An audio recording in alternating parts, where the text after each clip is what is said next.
क्या आपने कभी ऐसा महसूस किया है कि आप सिर्फ पैसों के लिए जी रहे हैं? हर सुबह उठते हैं, ऑफिस जाते हैं, दिन भर काम करते हैं और फिर भी महीने के अंत में पैसे खत्म हो जाते हैं। और जब छुट्टी मिलती है तब थकावट इतनी होती है कि जिंदगी को जीने का वक्त ही नहीं मिलता। कहीं ऐसा तो नहीं कि हमने अपनी जिंदगी को पैसों के बदले गिरवी रख दिया है? योर मनी और योर लाइफ ये सिर्फ एक किताब नहीं है, ये एक आईना है जो हमें दिखाती है कि हम अपने समय, अपने जीवन और अपनी मेहनत को कैसे बर्बाद कर रहे हैं, और साथ ही ये रास्ता भी दिखाती है जिससे हम पैसों के साथ एक हेल्दी और आजाद रिश्ता बना सके।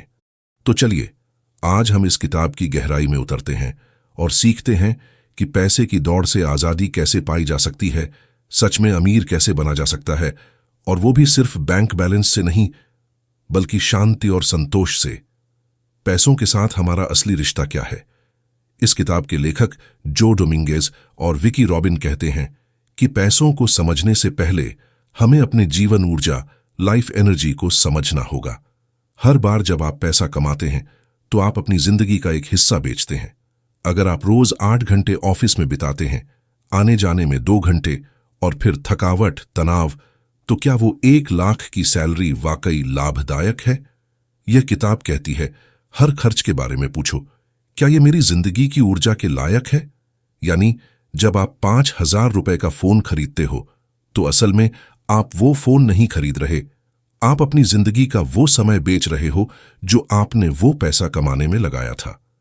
तो अगली बार जब आप कुछ भी खरीदें, ये सवाल जरूर पूछिए, क्या ये मेरी जिंदगी के समय के लायक है? फाइनेंशियल इंडिपेंडेंस का असली मतलब क्या है? कई लोग सोचते हैं कि फाइनेंशियल इंडिपेंडेंस यानी करोड़पति बनना, लेकिन इस किताब में इसका मतलब बिल्कुल अलग है। यह कहते हैं फाइनेंशियल इंडिपेंडेंस वो स्थिति है जब आपके खर्च आपकी कमाई से नहीं बल्कि आपकी सेविंग्स और इन्वेस्टमेंट से चलने लगते हैं। यानी आपको काम करने की जरूरत नहीं होती, फिर भी आपकी जिंदगी आराम से चलती है। आपके पैसे आपके लिए काम करते हैं, न कि आप पैसों के लिए। और यह सिर्फ अमीरों के लिए नहीं है, आम इंसान भी ये कर सकता है। कैसे, वो आगे देखेंगे। अपने पैसों का ट्रैक रखना शुरू करो, लेकिन ईमानदारी से। इस किताब का एक बेहद पावरफुल स्टेप है हर खर्च को ट्रैक करना, लेकिन सिर्फ एक्सेल शीट या एप्स से नहीं, हर खर्च के पीछे की भावना को भी समझो। हर महीने एक स्पेंडिंग चार्ट बनाओ। आपने कितना कमाया, कितना खर्च किया, कहां किया, और वो खर्च आपकी लाइफ एनर्जी के लायक था या नहीं। आप देखोगे कि कई बार आप बोरियत या तनाव में खर्च करते हो, न कि जरूरत में, और यही अवेयरनेस आपको कंट्रोल देता है। कंजम्पशन से कॉन्शियस लिविंग की तरफ हमारा समाज हमें लगातार बताता है कि खुश रहने के लिए खरीदो खरीदो खरीदो, नया फोन, नया कपड़ा, नई गाड़ी, लेकिन फिर भी दिल खाली क्यों रहता है? क्योंकि हम बाहरी चीजों से अंदरूनी खुशी खरीदने की कोशिश कर रहे हैं। इस किताब का मैसेज है कम चीजों के साथ ज्यादा खुशी मुमकिन है। जब हम अपने खर्चों को कट करते हैं और सिर्फ उन्हीं चीजों पर ध्यान देते हैं जो हमें सच में खुशी देती हैं, तभी हम एक सच्चा अमीर जीवन जी पाते हैं। टाइम वर्सेस मनी, कौन ज्यादा कीमती है? सोचिए, आप हर दिन कितना वक्त सिर्फ पैसे के लिए खर्च करते हैं, और उस पैसे से आप क्या हासिल करते हैं? क्या आपने कभी सोचा है कि आप अपने बच्चों के साथ खेल सकते थे, परिवार के साथ समय बिता सकते थे, खुद को बेहतर बना सकते थे, लेकिन वो समय आपने ऑफिस में बिताया? इस किताब का एक अहम संदेश है, आपका समय पैसे से कहीं ज्यादा कीमती है। तो अगली बार जब आपको प्रमोशन का ऑफर मिले, लेकिन उसकी कीमत हो आपकी शांति और परिवार से दूर रहना, तब रुककर सोचिए, क्या यह मेरी जिंदगी की ऊर्जा के लायक है? FI financial independence graph, visual inspiration. जो और विकी एक ग्राफ बनाना सिखाते हैं जिसमें आप हर महीने की इनकम, खर्च और सेविंग को प्लॉट करते हैं। धीरे धीरे आप देखेंगे कि अगर आप हर महीने थोड़ी थोड़ी सेविंग बढ़ाते जाएं, तो एक दिन ऐसा आएगा जब आपके इन्वेस्टमेंट से आने वाला पैसा आपके खर्च से ज्यादा हो जाएगा। वो दिन आपकी आजादी का दिन होगा। एक बार फिर से सोचो, आपको कितना पैसा चाहिए? कई लोग बिना सोचे दौड़ते रहते हैं, बस ज्यादा से ज्यादा कमाना है। लेकिन योर मनी और योर लाइफ पूछती है, क्यों? कितना चाहिए? किसके लिए? जब आप ये समझ जाते हैं कि आपकी असली जरूरतें क्या हैं, तो आप बेवजह की दौड़ से आजादी पा लेते हैं। फ्रुगलिटी यानी कंजूसी नहीं, समझदारी है इस किताब में फ्रूगैलिटी यानी समझदारी से खर्च करना सिखाया गया है। मतलब वहां खर्च करो जहां खुशी है, वहां बचाओ जहां दिखावा है। फालतू शॉपिंग, ब्रांडेड चीजें, सोशल मीडिया दिखावे सब छोड़ो और जो बचाओ उसे इन्वेस्ट करो। धीरे धीरे वही पैसा तुम्हारी आजादी का रास्ता बनेगा। दोस्तों, योर मनी और योर लाइफ सिर्फ एक किताब नहीं है, ये एक आंदोलन है। एक ऐसा रास्ता जो हमें दिखाता है कि पैसे की असली वैल्यू क्या है, जिंदगी को पैसों से कैसे नहीं बल्कि समझदारी से जिया जाता है, और असली अमीरी बैंक बैलेंस से नहीं, समय और शांति से होती है। अगर आप चाहते हैं कि पैसे आपके लिए काम करें और आप पैसों के गुलाम ना बने, तो आज से ही अपने खर्चों को ट्रैक करना शुरू करें। हर खर्च से पहले एक सवाल पूछें, क्या ये मेरी जिंदगी की ऊर्जा के लायक है?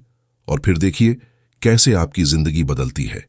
अगर आपको ये समरी पसंद आई हो तो इसे शेयर जरूर करें, ताकि और भी लोग पैसे के पीछे नहीं, पैसों के साथ समझदारी से जिंदगी जीना सीख सकें। और अगर आप चाहते हैं कि हम इसी तरह की और किताबें आपके लिए लाएं, तो बुकमिंट को सब्सक्राइब करना ना भूलें। कभी आपने खुद से पूछा है, मैं इतना मेहनत क्यों कर रहा हूं? या फिर ये सवाल, क्या सिर्फ पैसे कमाने के लिए ही मैं पैदा हुआ हूं? चैप्टर 1 की शुरुआत एक बहुत ही कड़वे सच से होती है। हम में से ज्यादातर लोग आज जिंदगी नहीं जी रहे, सिर्फ पैसे के लिए काम कर रहे हैं। हर सुबह उठते हैं, ऑफिस भागते हैं, काम करते हैं, तनाव लेते हैं, बॉस की डांट सुनते हैं, फिर घर लौटते हैं और थक कर सो जाते हैं, और अगली सुबह फिर वही चक्र, रोज रोज, सालों साल। लेखक कहते हैं, ये कोई कामकाजी जीवन नहीं है, ये एक जाल है, एक पिंजरा, एक ऐसा सिस्टम जिसमें हम फंस चुके हैं और हमें पता भी नहीं। आपका पैसा, शख्स, आपकी जिंदगी की ऊर्जा। अब यहां आता है इस किताब का सबसे जबरदस्त कॉन्सेप्ट, मनी हपास लाइफ एनर्जी। मतलब आप जितना पैसा कमाते हैं उसके बदले आप अपनी जिंदगी का समय, ध्यान और ऊर्जा खर्च करते हैं। अगर आप एक महीने में 50,000 कमाते हैं लेकिन हर दिन 10 घंटे काम करते हैं, ट्रैफिक में 2 घंटे और तनाव अलग, तो क्या वो 50,000 वाकई लाभ है या आपने अपनी जिंदगी का एक हिस्सा बेच दिया? लेखक कहते हैं, पैसा सिर्फ नोट नहीं है, वो आपके जीवन का एक हिस्सा है जिसे आपने एक्सचेंज किया है। तो अगली बार जब आप एक चीज खरीदें तो खुद से पूछिए, क्या ये मेरी जिंदगी की ऊर्जा के लायक है? हमारे खर्च की आदतें क्या सच में जरूरी हैं? चैप्टर 1 में यह बताया गया है कि आज के जमाने में पैसा सिर्फ जरूरत के लिए नहीं बल्कि भावनाओं के लिए खर्च होता है। हम बोर होते हैं तो शॉपिंग करते हैं, हम दुखी होते हैं तो ऑनलाइन कुछ मंगवा लेते हैं, हम कंपैरिजन में आ जाते हैं तो नए जूते या फोन ले आते हैं। लेखक इस मानसिकता को कहते हैं मोर इज बेटर सिंड्रोम, यानी ज्यादा ही अच्छा है वाली सोच। लेकिन असल में ज्यादा पैसा, ज्यादा खर्च, ज्यादा चीजें, ज्यादा खुशी नहीं, बल्कि ये दौड़ आपको थका देती है। Making a dying not a living, जीने के लिए नहीं मरने के लिए काम कर रहे हैं। यह लाइन किताब में बहुत ही पावरफुल है। We are not making a living, we are making a dying. मतलब हम अपनी जिंदगी को धीरे धीरे बेच रहे हैं, खत्म कर रहे हैं, सिर्फ इसलिए ताकि महीने के अंत में कुछ पैसे आ जाएं, और वो पैसे भी फिर कुछ ही घंटों में खर्च हो जाते हैं। इस चक्र से निकलने का पहला स्टेप है इस जाल को पहचानना। चैप्टर वेंड सिर्फ एक चेतावनी नहीं है, यह एक जागरूकता है, एक आईना है जो कहता है रुको, सोचो और अब बदलाव की शुरुआत करो। अगर आप चाहते हैं कि पैसा आपके लिए काम करे तो सबसे पहले यह समझना होगा कि पैसा क्या है। पैसा सिर्फ पेमेंट नहीं है, यह आपकी जिंदगी का वो समय है जो कभी वापस नहीं आएगा। इसलिए हर खर्च से पहले सोचो, हर कमाई से पहले सोचो और हर समय से पहले पूछो, क्या यह मेरी जिंदगी की ऊर्जा के लायक है? अब तक आपने महसूस किया होगा कि पैसा सिर्फ कागज का टुकड़ा नहीं है, बल्कि वो एक प्रतीक है, आपकी जिंदगी की ऊर्जा का प्रतीक। लेकिन सवाल उठता है, हम पैसे को किस नजरिए से देखते हैं? क्या हम पैसा सिर्फ जरूरत के लिए कमाते हैं या हम उसकी गुलामी कर रहे हैं बिना ये जाने कि असल में हमें कितना चाहिए? चैप्टर 2 में लेखक हमें एक गहरी लेकिन बहुत जरूरी बात सिखाते हैं। पैसे के बारे में हमारा नजरिया कैसे टूटा हुआ है और हमें उसे कैसे ठीक करना होगा। पैसे के साथ हमारा मानसिक रिश्ता। अब सोचिए, जब भी आप पैसे का नाम सुनते हैं तो आपके मन में क्या आता है? चिंता, डर कि कहीं खत्म न हो जाए, एक अंतहीन लालच, या शर्म कि दूसरों के पास ज्यादा है। इस चैप्टर में एक बहुत दमदार बात कही गई है। हम में से ज्यादातर लोगों का पैसे के साथ रिश्ता तनावपूर्ण है। हम उससे प्यार भी करते हैं और नफरत भी। हम उसे पाना भी चाहते हैं और उसे खोने से डरते भी हैं। हम चाहते हैं कि वो हमारे पास ज्यादा हो, लेकिन फिर भी हमें शांति नहीं मिलती। यह द्वंद्व ही असली परेशानी की जड़ है। पुराने जमाने का पैसा और आज का पैसा, फर्क क्या है? एक वक्त था जब पैसा सीधा और सच्चा था। आपने खेत में काम किया, किसी को अनाज दिया, बदले में कुछ और मिला। सीधी लेन देन, जीवन सरल था। लेकिन आज आप बैंक से सैलरी लेते हैं, उसका कुछ हिस्सा टैक्स में चला जाता है, फिर कुछ ईएमआई में, कुछ इंश्योरेंस में, कुछ खर्चों में, और बाकी बचा क्या? हम पैसों को सिर्फ नंबर के रूप में देखने लगे हैं, लेकिन भूल गए हैं कि इन नंबर्स के पीछे हमारी जिंदगी की मेहनत छिपी है। पैसे को सिर्फ कमाना काफी नहीं, उसे समझना जरूरी है। लेखक एक बहुत जरूरी सवाल पूछते हैं, क्या हम पैसे को वैसे ही समझते हैं जैसे उसे समझना चाहिए? ज्यादातर लोग पैसे को सिर्फ दो हिस्सों में देखते हैं। एक, कमाओ, दो, खर्च करो। लेकिन पैसे के साथ समझदारी का मतलब होता है कितना कमाओ, कैसे कमाओ, क्यों कमाओ, कहां खर्च हो रहा है, और ये खर्च क्या वाकई जरूरी है? जब तक हम इन सवालों को नजरअंदाज करते रहेंगे, तब तक हम चाहे करोड़पति भी बन जाएं, हम अंदर से गरीब ही रहेंगे। मीडिया, समाज और हमारे पैसे की सोच। आज के समय में मीडिया, एडवर्टाइजमेंट और सोशल मीडिया हमें एक ही बात सिखाते हैं। अगर आपके पास नया फोन नहीं है, महंगी गाड़ी नहीं है या ट्रेंडिंग कपड़े नहीं हैं, तो आप पिछड़ गए। हमारी वैल्यू अब इस पर तय होती है कि हम क्या पहनते हैं, क्या चलाते हैं, कहां घूमते हैं, न कि हम कौन हैं। चैप्टर 2 हमें आईना दिखाता है कि हमने पैसे को एक जरूरत से बदलकर ईगो और आइडेंटिटी का हिस्सा बना लिया है। अब पैसा सिर्फ चीजें नहीं खरीदता, पैसा अब हमको खरीदता है। फाइनेंशियल इंटेलिजेंस की असली शुरुआत, लेखक कहते हैं, अब वक्त आ गया है कि हम खुद से ये सवाल पूछें, क्या मैं पैसे का गुलाम हूं या क्या मैं पैसा समझदारी से चला रहा हूं? फाइनेंशियल इंटेलिजेंस की शुरुआत यहीं से होती है। इस किताब के मुताबिक फाइनेंशियल इंटेलिजेंस का मतलब है अपने पैसों को जानना, समझना, ट्रैक करना और उसे अपने मूल्यों के मुताबिक इस्तेमाल करना। एक्सरसाइज, अपनी जिंदगी के पैसे की जड़ें पहचानो। चैप्टर 2 के अंत में एक पावरफुल अभ्यास दिया गया है। स्टेप 1, याद करो कि बचपन में तुमने पैसे के बारे में क्या सीखा था। स्टेप 2, क्या तुम्हारे माता पिता पैसे को लेकर तनाव में रहते थे या ओपनली बात करते थे? स्टेप 3, क्या तुम्हारा पहला अनुभव पैसे के साथ पॉजिटिव था या नेगेटिव? ये सवाल इसलिए जरूरी हैं क्योंकि हमारा सबकॉन्शियस माइंड इन्हीं अनुभवों के आधार पर पैसे को देखने लगा है। अगर बचपन में आपने सुना कि पैसा पेड़ पर नहीं उगता, पैसा लोगों को बिगाड़ देता है, अमीर लोग लालची होते हैं, तो आज आप चाहे जितना भी कमा लो, अंदर से पैसा आपको डरा ही रहा होगा। इस चैप्टर का सार है, पैसा आपके लिए क्या मायने रखता है, ये समझना बहुत जरूरी है। अगर आप पैसे को सिर्फ बचाने या खर्च करने की चीज समझते हो, तो आप अब तक सतह पर हो। लेकिन जब आप उसके पीछे छिपी मानसिकता, इमोशन और बचपन की सोच को समझने लगते हो, तभी असली परिवर्तन शुरू होता है। पैसा आपका दुश्मन नहीं है, पैसा आपकी आजादी का रास्ता बन सकता है, अगर आप उससे दोस्ती करना सीख जाएं। पिछले 2 चैप्टर्स में हमने समझा कि पैसा सिर्फ कागज का टुकड़ा नहीं, बल्कि हमारी जिंदगी की ऊर्जा है और हमारा मानसिक रिश्ता पैसे के साथ अक्सर टूटा हुआ है। अब सवाल आता है, हम जितना पैसा कमाते हैं वो जाता कहां है? हम दिन रात मेहनत करते हैं, ओवरटाइम करते हैं, साइड हसल करते हैं, लेकिन फिर भी महीने के अंत में अकाउंट खाली क्यों होता है? चैप्टर 3 इसी सवाल पर रोशनी डालता है और एक ऐसा कदम देता है जो आपके पैसे की दिशा बदल सकता है। स्टेप 1, खर्च को ट्रैक करो। एकदम ईमानदारी से यह चैप्टर कहता है, अगर आपको पता ही नहीं कि आपका पैसा कहां जा रहा है, तो आप उसे कंट्रोल कैसे करेंगे? अब सोचिए, आपने पिछली बार Rs 8,000 कहां खर्च किए थे? ठीक ठीक याद है? शायद नहीं, और यही दिक्कत है। इसलिए लेखक एक सॉलिड एक्सरसाइज देते हैं। हर एक खर्च को रिकॉर्ड करना शुरू करो। हर दिन हर खर्च, बिना कोई बहाना। एक पेन पेपर लेकर या ऐप में नोट करो, कैश खर्च हो या ऑनलाइन, सब लिखो, सिर्फ बड़ा खर्च नहीं। RS Den की चाय भी क्यों? क्योंकि ये सिर्फ ट्रैकिंग नहीं है, ये आपकी जिंदगी की ऊर्जा की ऑडिट है। स्टेप 2, खर्च को कैटेगरी में बांटो। अब जब आपने 1-2 हफ्ते तक हर खर्च को रिकॉर्ड कर लिया, तो अगला स्टेप है अपने खर्चों को कैटेगरी में बांटना।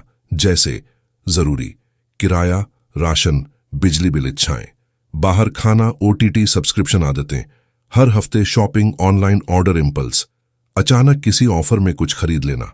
अब रुककर सोचो कितना पैसा आपकी असली जरूरतों में जा रहा है और कितना बस आदतों और इमोशंस में उड़ रहा है।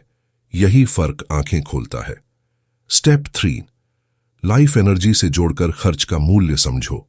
अब आता है इस चैप्टर का सबसे पावरफुल भाग। आपने पिछले चैप्टर्स में सीखा कि पैसा और इस आपकी जिंदगी की ऊर्जा। अब इस आइडिया को खर्च पर लगाओ। जैसे मान लीजिए आप महीने में RS 30,000 कमाते हो और महीने में कुल 160 घंटे काम करते हो, तो आपका प्रति घंटा कमाई HRS is 276.5। अब अगर आपने RS 378 में कुछ मंगवाया, तो असल में आपने अपनी 2 घंटे की जिंदगी उस चीज को दे दी। अब आपसे सवाल, क्या वो चीज आपकी 2 घंटे की जिंदगी के लायक थी? अगर जवाब नहीं है, तो आपको अगली बार खर्च करने से पहले सोचना चाहिए। स्टेप 4, खर्च को नंबर की तरह नहीं, जीवन की कीमत की तरह देखो। लेखक इस चैप्टर में कहते हैं, पैसे को नंबर मत समझो, उसे अपनी जिंदगी का समय समझो। जब आप हर खर्च को इस तरह देखने लगते हैं, तो आपके खर्च की सोच पूरी तरह बदल जाती है। अब आप RS 3000 की जीन्स नहीं खरीदते, क्योंकि अब वो 16 घंटे की मेहनत लगती है। अब आप 800 की मूवी डेट को लेकर सोचते हैं, क्या वो वाकई 4 घंटे की लाइफ एनर्जी के लायक है? यह सोच आपको फ्रस्ट्रेट नहीं, बल्कि फ्री करती है, क्योंकि आप अब गुलाम नहीं, मालिक बनते हो अपने पैसों के, अपनी लाइफ के। स्टेप 5, इमोशनल खर्च की पहचान करो। चैप्टर 3 का एक और बड़ा रिवीलेशन यह है कि हम में से कई लोग भावनात्मक रूप से खर्च करते हैं। जब दुखी होते हैं तो खुशी खरीदने की कोशिश करते हैं, जब थके होते हैं तो बाहर खाना मंगवाते हैं, जब तनाव होता है तो ऑनलाइन शॉपिंग कर लेते हैं। इसे कहते हैं इमोशनल स्पेंडिंग। लेकिन यह सिर्फ एक पल भर की राहत देता है, ना कि समाधान।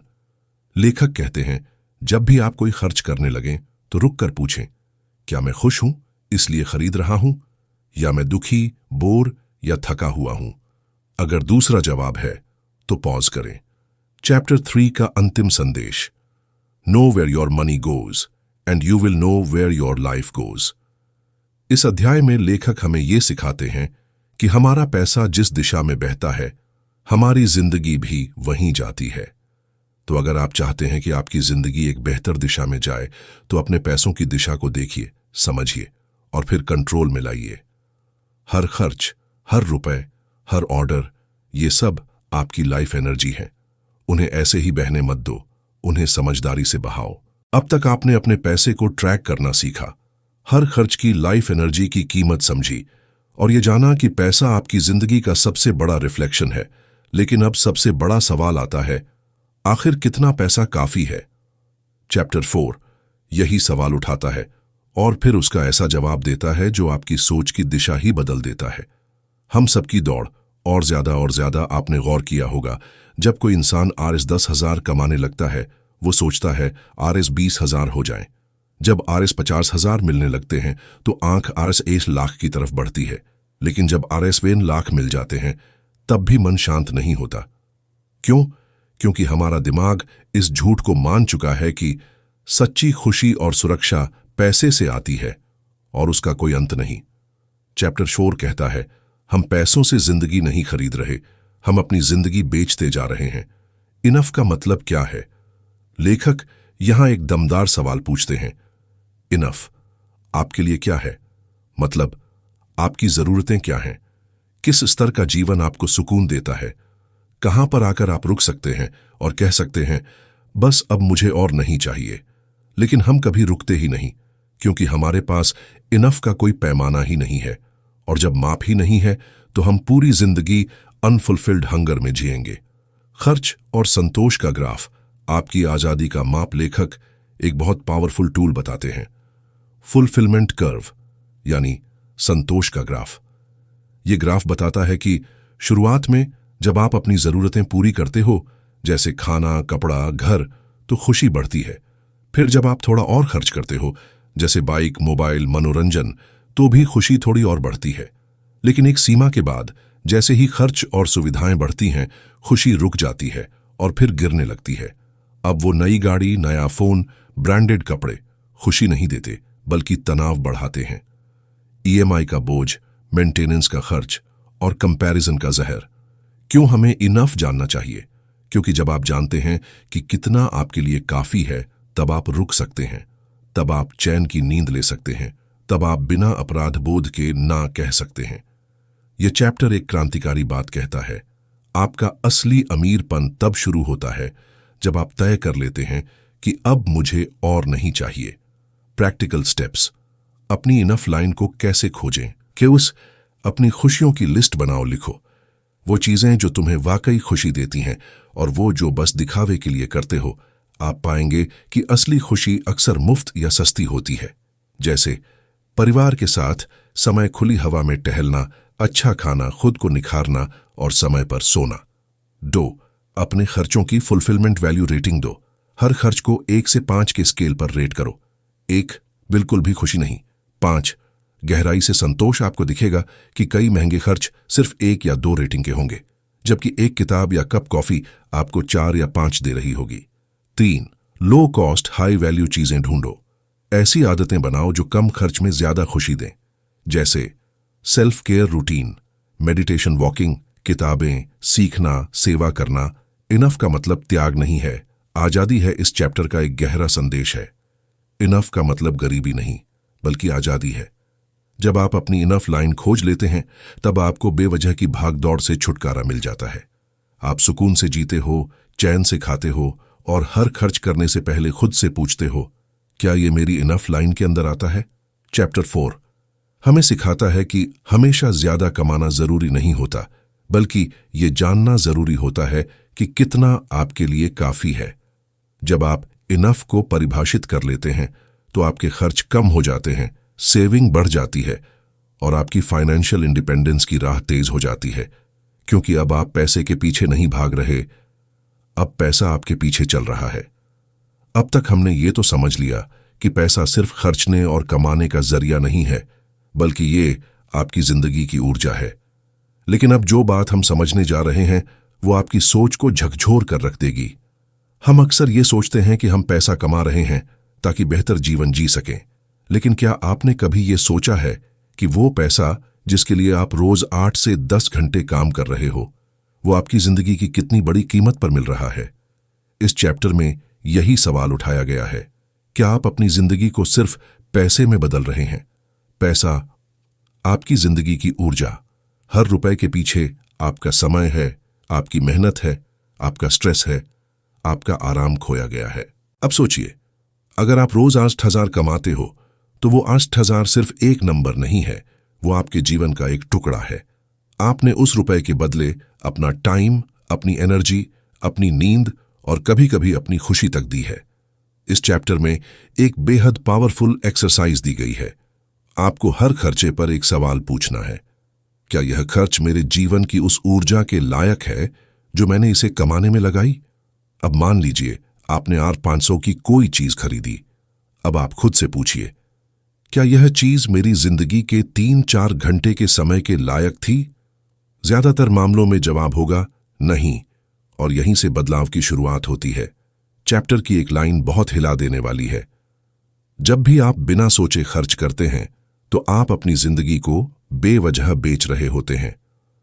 हर वो चीज जो आपने इमोशनल खरीदारी में खरीदी, जो आपको जरूरत नहीं थी, वो आपकी जिंदगी की बर्बादी है। इसीलिए इस चैप्टर का सबसे जरूरी सबक है, पैसे को नंबर नहीं, अपनी लाइफ की वैल्यू समझो। हर खर्च को एक लेंस से देखो, क्या ये मेरी एनर्जी के लायक है? और यहीं से एक नई सोच शुरू होती है, मनी माइंडफुलनेस की। लेखक ने इस चैप्टर में 3 फोकस पॉइंट्स बताए हैं।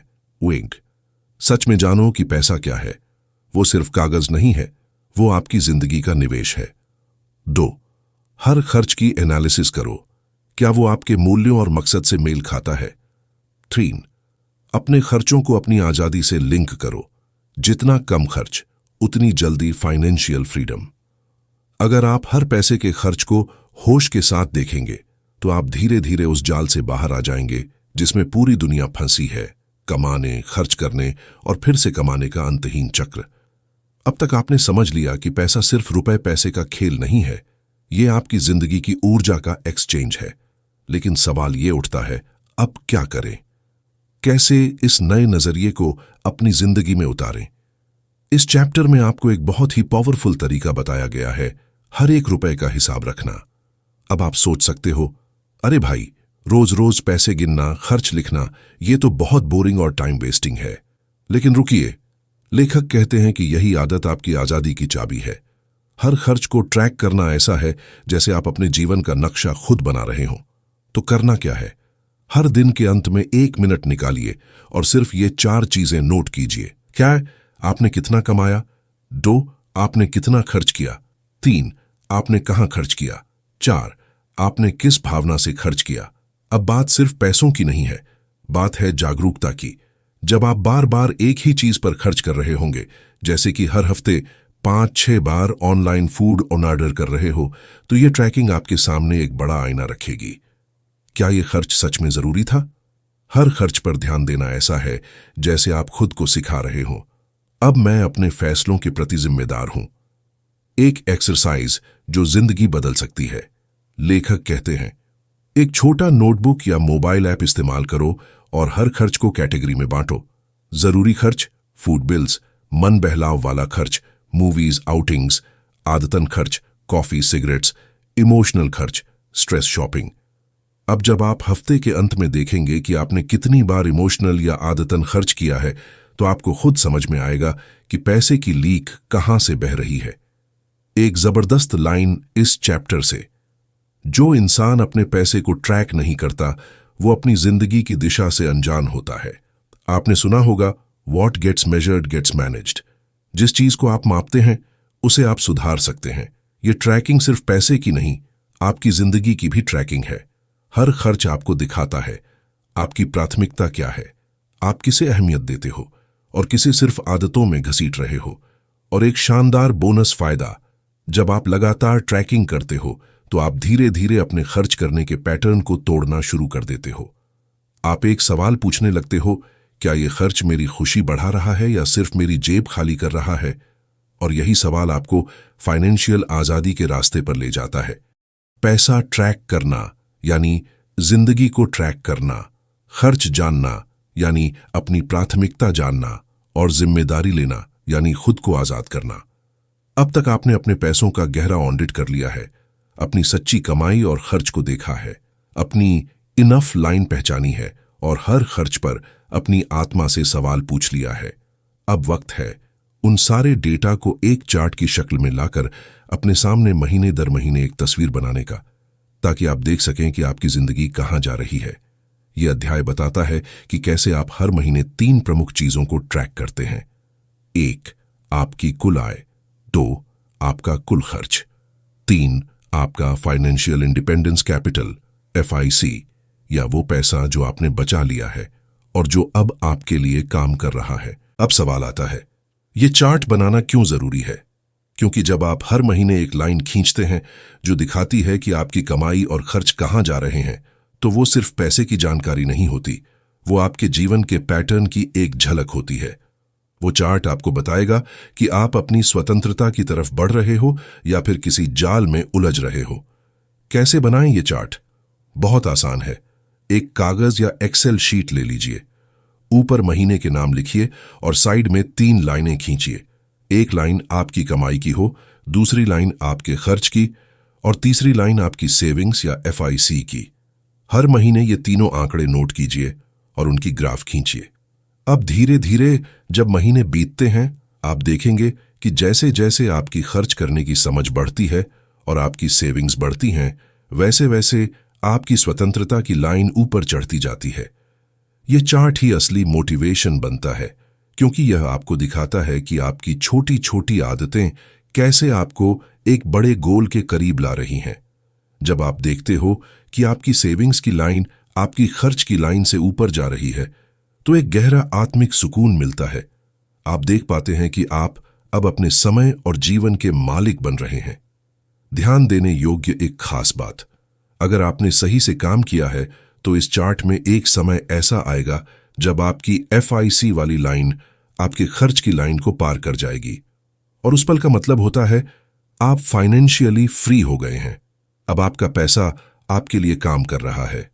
आप अब अपनी मर्जी से समय खर्च कर सकते हैं, चाहे नौकरी करें या ना करें।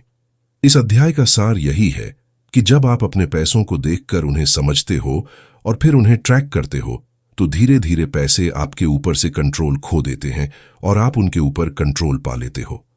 यह अध्याय एक तरह से आपकी मेहनत का रिजल्ट कार्ड है।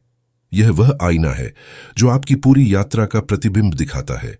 और यही वजह है कि इस चार्ट को बनाना और इसे हर महीने अपडेट करना इस किताब की सबसे जरूरी प्रैक्टिस में से एक है। अगर यह किताब आपके अंदर भी वही सवाल और हलचल ले आई है जो लाखों लोगों के अंदर आई, तो इस वीडियो को जरूर शेयर कीजिए। और अगर आप ऐसी ही जिंदगी बदलने वाली किताबों के गहरे, सच्चे और प्रेरणादायक सार को सुनते रहना चाहते हैं, तो बुक मिंट चैनल को सब्सक्राइब करना मत भूलिए। आपका वक्त अनमोल है, उसे वहां खर्च कीजिए जहां दिल सुकून पाए। धन्यवाद। जय हिंद।